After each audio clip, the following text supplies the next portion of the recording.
बिस्मिल्लाहिर्रहमानिर्रहीम। अस्सलाम वालेकुम नाज़रीन, आप यूट्यूब चैनल देख रहे हैं। मैं इमरान ख़ान हूँ।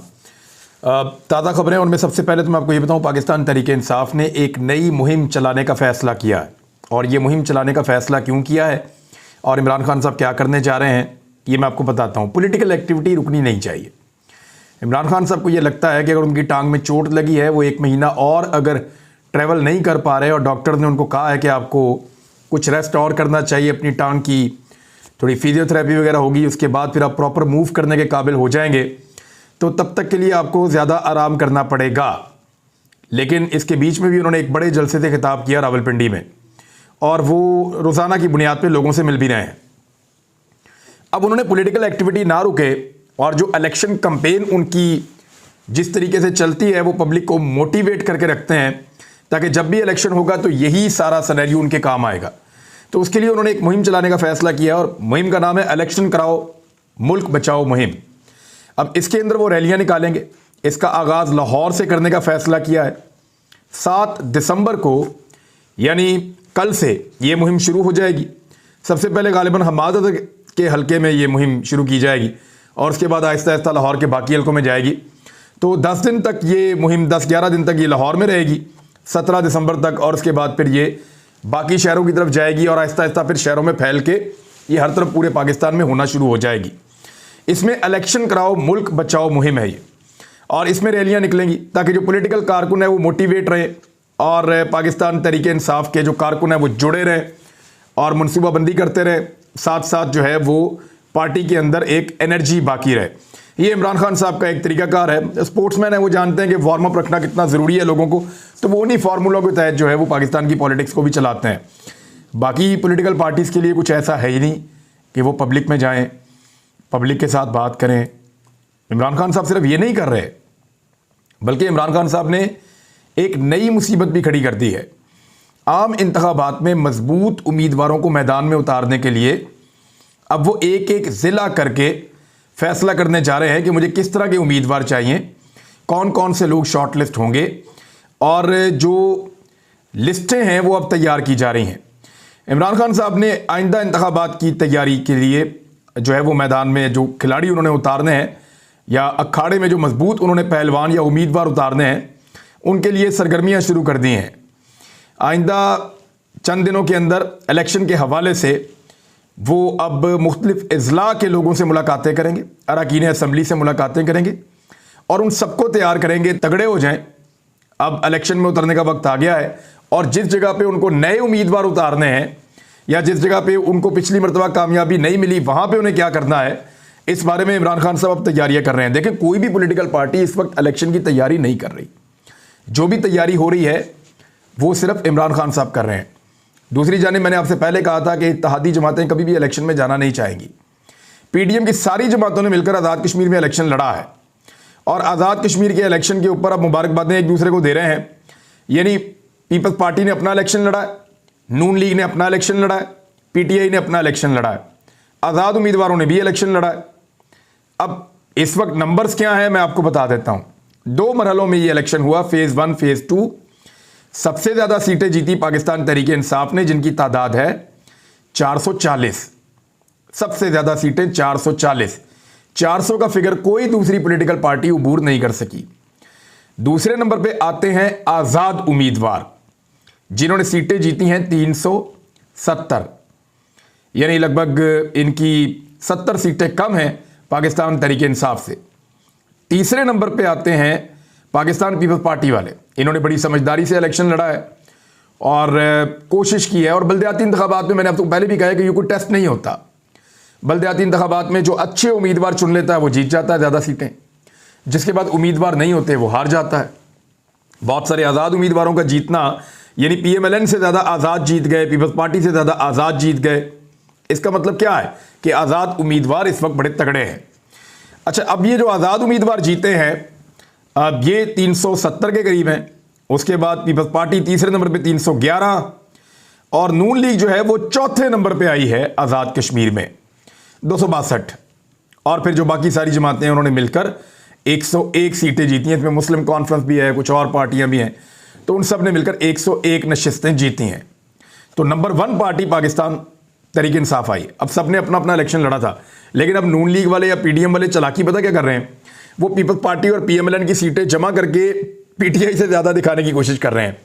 अव्वल तो मैंने आपको कहा कि बल्दियाती इंतखाब जो है कोई ऐसा टेस्ट नहीं है जिससे पता चले कि मकबूलियत पाकिस्तान में किसकी है। ये तो गली मोहल्ले का इलेक्शन होता है। जब वज़ीर आज़म के लिए इलेक्शन होगा, सूबे की हुकूमत के लिए इलेक्शन होगा, तो तब पता चलेगा कि कौन सी पॉलिटिकल पार्टी आगे है और कौन सी पीछे है। पीएमएलएन के लिए एक नई मुसीबत पैदा हो गई है, क्योंकि उनके तमाम इत्तेहादियों ने इस सारी सूरत को देखते हुए कि जहां ज़िमनी इलेक्शन आता है तहरीक इंसाफ जीत जाती है। 80% इंतखाबात पाकिस्तान में तहरीक इंसाफ ने जीते हैं, और ये इंतखाबात उन हलकों में या उन जगहों पर करवाए गए और अपनी हुकूमत और अपनी एस्टेब्लिशमेंट की ज़ेर निगरानी करवाए गए जहां पे इमरान खान साहब कमज़ोर थे। अब जब पूरे पाकिस्तान में इलेक्शन होगा तो ज़्यादा हलकों में वो तगड़े हैं, तो रिजल्ट तो उससे भी ज़्यादा खौफनाक आएंगे। तो 80% जीतने का मतलब है कि 2/3 अक्सरियत तो तहरीक इंसाफ की पक्की है। ऐसे में नून लीग को तमाम पॉलिटिकल पार्टीज ने इनकार कर दिया है। फजलुर रहमान और एएनपी कह रहे थे इनसे बात ही ना करो, इनके पास ही ना जाएं। पीपल्स पार्टी कह रही है जी अभी इलेक्शन नहीं करवाने। पीएमएलएन की जमात के ज़्यादातर लोगों ने कह दिया जी हम हलकों के अंदर जाने के काबिल नहीं है। ये जो हालत आपने कर दी है पाकिस्तान की इकॉनमी की, हम हलकों के अंदर कैसे जाएं? लिहाजा इंतखाबात का नाम भी मत लीजिएगा, पैसे भी ज़ाया हो जाएंगे और सीटें भी नहीं मिलेंगी। तो ये एक तो परेशानी ये है पीएमएलएन के लिए। दूसरी परेशानी एक और पैदा हो गई है कि अगर इमरान खान साहब असेंबलियां तहलील कर देते हैं, और इसका इन्हिसार मैं आपको फिर कहूंगा चौधरी परवेज इलाही के वादे पर है। अगर उनका वादा सच्चा हुआ और इमरान खान साहब ने उनको कहा कि फौरन असेंबलियां तहलील करें, तो असेंबलियां तहलील हो जाएंगी। लेकिन अगर उन्होंने सच्चा वादा नहीं किया इमरान खान साहब से और असेंबलियां तहलील उन्होंने ना की, क्योंकि देखें उन्होंने तो जब पीटीआई को ज्वाइन किया तो आर्मी चीफ से पूछकर किया था, एस्टेब्लिशमेंट से पूछकर किया था, तो क्या इतना बड़ा फैसला असेंबलियां तहलील करने का वो एस्टेब्लिशमेंट से पूछे बगैर कर देंगे? सवाल ही पैदा नहीं होता। मैं आपको बार बार ये कह रहा हूं, वो पूछेंगे, अगर उनको ना रोका गया तो वो असेंबलियां तहलील कर देंगे, क्योंकि इसमें उनका पॉलिटिकल फायदा है इमरान खान साहब के रहने में। लेकिन अगर उन्होंने पूछा और उनको कहा गया कि नहीं रुक जाएं, तो फिर वो असेंबलियां तहलील नहीं करेंगे, लड़ाई का कोई ना कोई बहाना ढूंढ लेंगे। यानी इस तरह के सख्त जुमले बोलेंगे कि पाकिस्तान तहरीक इंसाफ उनको जवाब देने पर मजबूर हो जाएगी। पाकिस्तान तहरीक इंसाफ का सोशल मीडिया जब उनको जवाब देगा तो झगड़ा हो जाएगा, और अल्टीमेटली वो जो चाहेंगे वो अचीव कर लेंगे। लेकिन अगर ये असेंबलियां तहलील हो जाती हैं तो सबसे बड़ी मुश्किल पैदा हो जाएगी नवाज शरीफ के लिए। मसला ये है कि पूरी की पूरी पार्टी ये कहती है पीएमएलएन कि अगर पंजाब में इलेक्शन करवाने हैं तो हमें नवाज शरीफ की ज़रूरत है। खैबर पख्तूनख्वा के कुछ अजला में भी हमें नवाज शरीफ की ज़रूरत है। नवाज शरीफ आएगा, इलेक्शन लड़ेगा, तो तब हमारी को थोड़ी सी बात बनेगी, वरना हमारी बात नहीं बनेगी। ये पीएमएलएन के कुछ लोगों का मानना है। और नवाज शरीफ साहब के बाद पाकिस्तान वापस आने का जो सबसे बड़ा मौका होगा वो इंतखाबात ही होंगे। लेकिन अभी तक उनके वापस आने के लिए किसी किस्म का रास्ता नहीं बन रहा। रास्ता बनाने में भी महीने लगेंगे या कम से कम हफ्ते लगेंगे। अगर इमरान खान साहब अभी असेंबलियां तहलील कर देते हैं और फौरी तौर पे इलेक्शन की तरफ बढ़ जाते हैं, तो फिर इलेक्शन कमीशन की और तमाम इदारों की जो नज़रें हैं वो आने वाले इंतखाबात की तरफ होंगी, जो इंतखाबात पंजाब और खैबर पख्तूनख्वा में हो रहे होंगे। लिहाजा नवाज शरीफ साहब अगर उस दौरान पाकिस्तान वापस आते हैं तो उनको गिरफ्तार होना पड़ जाएगा, और अगर वो गिरफ्तार होते हैं तो क्या अदलिया उनको फौरन जमानत दे देगी? अगर अदलिया नवाज शरीफ साहब को फौरन जमानत दे देती है तो फिर अदलिया के ऊपर एक बड़ा प्रेशर पाकिस्तान में बनेगा, और लोग पूछेंगे कि कैसे हो सकता है कि एक आदमी जेल काट रहा था, उसको निकाला गया जेल से और उसको अपनी ज्यूरिसडिक्शन से बाहर बरतानिया भिजवा दिया गया। वो बंदा 4 हफ्ते का कहकर गया था और जमानत के ऊपर बाहर आया था, वो बंदा वापस आ रहा है 3 साल के बाद। ऐसे आदमी को कैसे दोबारा जमानत दी जा सकती है? सवाल यह है कि जो आदमी पहले जमानत के ऊपर बाहर निकलता है कि इलाज करवाना है, बीमार हूं, छोड़ो अल्लाह का वास्ता है, जब उसको छोड़ते हैं तो मुल्क से बाहर भिजवा देते हैं। वो मुल्क से 4 हफ्ते का कह के जाता है कि वापस आऊंगा, और फिर वो वापस ही नहीं आता। 3 साल के बाद जब उसकी पार्टी ने इलेक्शन लड़ना है तो वो वापस आता है पाकिस्तान में। अब वो कह रहा है मुझे फिर जमानत दो, तो अदालत कैसे जमानत देगी? ये बड़ा सीरियस इशू हो जाएगा। लोग इसके ऊपर बहुत आवाज उठाएंगे और नवाज शरीफ साहब की मकबूलियत कम हो जाएगी। तो ऐसे में मियां नवाज शरीफ साहब के लिए बड़ी मुश्किल बन गई है कि वापस आना है, इलेक्शन में हिस्सा भी लेना है, लेकिन कानून का सामना भी करना है, और जमानत कैसे हासिल करनी है इसका रास्ता नहीं बन रहा। लेकिन मियां नवाज शरीफ साहब ने अपनी पार्टी को कह दिया मैं वापस आ सकता हूं किसी भी वक्त। उसके लिए एक वजह यह है कि लंदन में जो हकायक है उनका जायजा लिया जा रहा है पुलिस की जानिब से। जो तस्नीम हैदर ने और दीगर लोगों ने शिकायत जमा करवाई हैं, पुलिस ने अभी तक बाकायदा तहकीकात का आगाज नहीं किया, लेकिन जो शिकायत हैं उनका और जो हकायक दिए गए हैं उनका जायजा ले रहे हैं। ये जायजा लेने के बाद वो हो सकता है कि तहकीकात को आगे बढ़ाएं, नवाज शरीफ साहब तक इसका दायरा आ जाए। अगर ना भी आया तो भी एक प्रेशर तो रहेगा, और मियां नवाज शरीफ साहब पाकिस्तान वापस भी आना चाहेंगे इलेक्शन से पहले। तो अब अगर वो पाकिस्तान वापस आ जाते हैं इलेक्शन से पहले, तो पाकिस्तान की अदलिया के ऊपर बहुत प्रेशर होगा कि उनको जमानत कैसे देनी है उनकी मर्जी के मुताबिक। क्योंकि देखें, इस वक्त अदलिया को पूरा पाकिस्तान जो है वो जगाने की कोशिश कर रहा है। पाकिस्तान के जो आम शहरी हैं वो लाखों खतूत लिख चुके हैं, रोज़ाना सोशल मीडिया पे भी लोग डालते हैं, लोग 10-10, 20-20 खत इकट्ठे लेकर जाते हैं, लेटर बॉक्स में डालते हैं। हमारी इत्तला के मुताबिक बहुत सारे खतों को ज़ाया करने की भी कोशिश की गई है कि ये सुप्रीम कोर्ट तक पहुंचे ही ना। मुबैना तौर पे ये करने की कोशिश की गई है कि बहुत सारे खतूत सुप्रीम कोर्ट ऑफ पाकिस्तान तक पहुंचे ही ना। लेकिन हम डाटा निकलवा रहे हैं कि कितने खत कहाँ पहुंचे, कितने पोस्ट हुए, कितने आगे बढ़े, कितने कहाँ पहुंचे। हम ये कोशिश कर रहे हैं कि डाटा में मिल जाए, और मैं उन दोस्तों से गुजारिश करता हूँ जो इन डिपार्टमेंट्स में काम करते हैं, वो हमसे रब्ता करके ये इन्फॉर्मेशन हमारे तक पहुंचाएं और हमें बताएं कि कितने लोगों ने खत लिखे हैं और कितने सुप्रीम कोर्ट तक पहुंचे हैं, और कितने अगर ज़ाया किए गए हैं तो कैसे किए गए हैं। मुझे पता है कि हर जगह पे खामोश मुजाहिद बैठे होते हैं और वो ये इन्फॉर्मेशन फराहम कर देते हैं। अब आ जाए इस बात की तरफ कि आदम सवाती साहब को इंसाफ नहीं मिल रहा, एक टके का केस नहीं है, supreme court of Pakistan 5 minute में हल कर सकती है कि जी कैसे हो सकते हैं कि आपने 50 मुकदमे, दर्जनों मुकदमे दे दिए एक आदमी के ऊपर, एक ही वकूए के। ये तो गैर कानूनी है, सारे खत्म, एक पर्चा रहेगा, लेकर आओ हमारे पास, हम देखते हैं क्या हुआ है, बात खत्म। सुप्रीम कोर्ट इसका नोटिस ले सकती है और दोनों फ्री कैन को चुप करवा सकती है कि जब तक हम इसका फैसला नहीं करते सारे लोग खामोश रहें और चंद दिनों के अंदर इसका फैसला करें। ये बड़ा आसान है। अरशद शरीफ शहीद का जो है वो जुडिशल कमीशन बनाए, उसकी इंक्वायरी शुरू करें, हम सबको बुलाएं, तो ये सब कुछ हो सकता है अगर अदालत इस वक्त इसके ऊपर नोटिस ले और अदालत इस मामले को आगे बढ़ाए। तो इकोनॉमी की हालत ये हो गई है कि तमाम लोगों ने कहा कि रशिया से पेट्रोल लेने का कभी कहते हैं मिलेगा, कभी कहते हैं नहीं मिलेगा।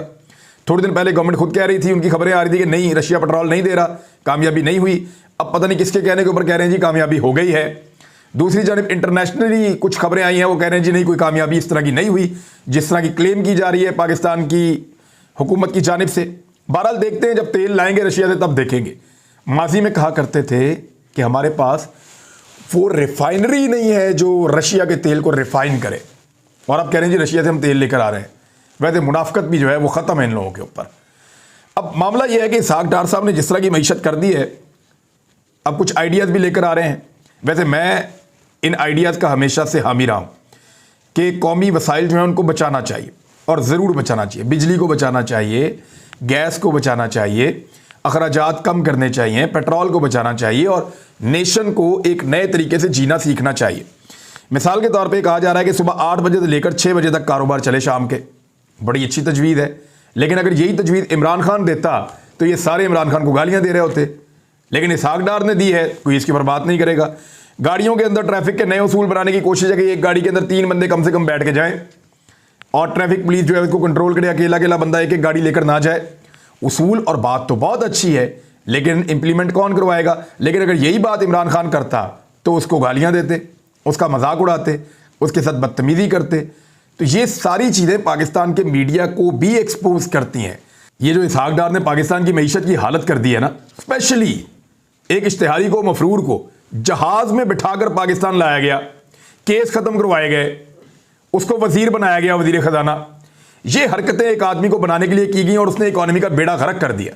इसहाक डार को लाने से बेहतर था कि लाहौर दा पावा अख्तर लावा उसको बना देते वजीर खजाना, शायद इससे बेहतर फैसले वो कर लेता बंदा। सादे सादी चीजें हैं, वो भी इनको समझ नहीं आ रही, बेड़ा गर्क करके रख दिया पाकिस्तान की इकोनॉमी का। ऐसे खबरें आ रही हैं कुछ कि इसहाक डार ने नवाज शरीफ को मिसगाइड किया इकोनॉमी के मामलात पे, और अपने चक्कर के अंदर ये भी कह दिया ये भी हो जाएगा, ये भी हो जाएगा, ये भी हो जाएगा। कुछ भी नहीं हो रहा। अपने बयानात से मुकर रहे हैं और भाग रहे हैं। पहले कहते थे पेट्रोल बेचेंगे 70 रुपए लीटर, याद है आपको? 225 रुपए लीटर का बेच रहे हैं। किस वक्त? जब इमरान खान $125 का खरीद कर 150 का बेच रहा था तो महंगा था। अब ये $73 का खरीद कर 225 रुपए का बेच रहे हैं तो सस्ता है। 70 रुपए का इन्होंने कहा था कि हम बेचेंगे पेट्रोल। डॉलर इन्होंने कहा था हम 100 रुपए से 130 रुपए के दरमियान हम लेकर आएंगे, ये इनका वादा था। दोनों चीजें नहीं कर पाए और अब कह रहे हैं कि डॉलर को तो हम कंट्रोल ही नहीं कर सकते। जितनी इन्होंने एलसीज रोकी हुई हैं उनको छोड़े, डॉलर की शूट देखिएगा कहां पे जाएगा खुदा ना खास्ता।